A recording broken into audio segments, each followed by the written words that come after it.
Evet, Trabzon Teknik Servis'ten herkese merhabalar. Bugün bir tane Samsung marka çamaşır makinesi var. Bu makinenin 9 kilo yıkama, 6 kilo kurutma özelliği var.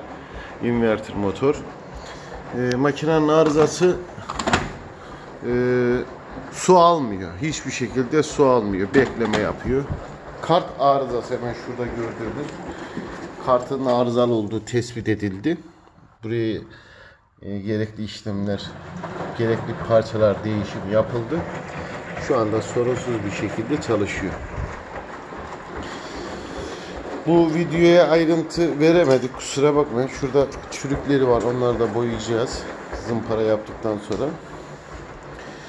Demek istediğimiz şudur: her türlü çamaşır makinelerinin anakartları dahil olmak üzere Trabzon Teknik Servis firması tarafından yapılmaktadır. Trabzon bölgesinde olup da Samsung, LG veya Bosch marka bir çamaşır makinesi, bulaşık makinesi, buzdolabı, herhangi bir yetkili servislerin tespitinde anakart arızası olarak belirtilmişse de anakart değişimine gitmeyin. Çünkü anakartlar pahalı parçalardır. Ekonomik anlamda biraz sizi zorlayabilir.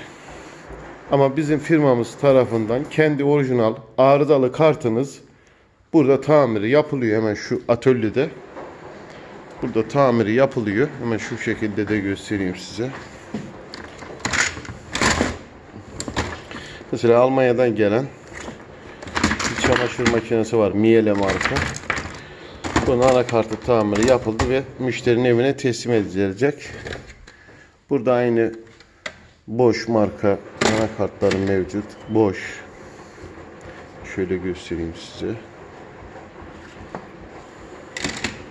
Western marka var. Bunların tamirleri burada yapılıyor ve müşterinin evine teslim ediliyor. Bizimle irtibata geçebilirsiniz. Telefon numaramızı vereyim. Zaten orada yazar. 0541 449 61 61. Trabzon Teknik Servis.com.tr adresi üzerinden de bize ulaşabilirsiniz. trabzonteknikservis.net sitesinden de bize ulaşabilirsiniz. Sadece Trabzon bölgesine hizmet veriyoruz. Bu anlamda burada bir duyuru yapalım. Diğer illerden arayanlara yardımcı olmaya çalışıyoruz. Ama biz hiçbir şekilde Trabzon il dışına servis hizmeti vermiyoruz. Yani gitmiyoruz.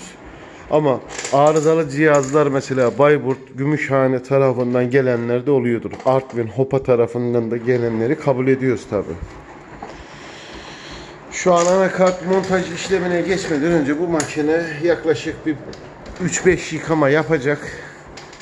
Ondan sonra rezistansı kontrol edilecek, birkaç şeyleri kontrol edilip bir de temizliği, bakımı yapıldıktan sonra müşterinin adresine teslim edilecek. Herkese iyi günler diliyorum. Herhangi bir arızalı makinenizde bizlerden bilgi alabilirsiniz. Fiyat teklifi alabilirsiniz. Hayırlı günler diliyorum. Bu videoların da devamı gelmesini istiyorsanız YouTube sayfamızı beğenmeyi unutmayınız. YouTube sayfasından bize abone olabilirsiniz. Biraz acele oldu bu makinenin tamir kısmı.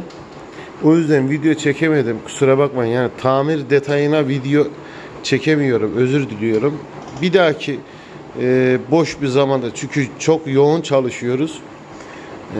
Bir dahaki diğer videolarımda zaten vardır. Çamaşır makinesinin anakartının tamir ayrıntılı videosu. Buna çekemedim. Kusura bakmayın. Bunun hemen beyni şuradadır. Orada şu an test ediliyor.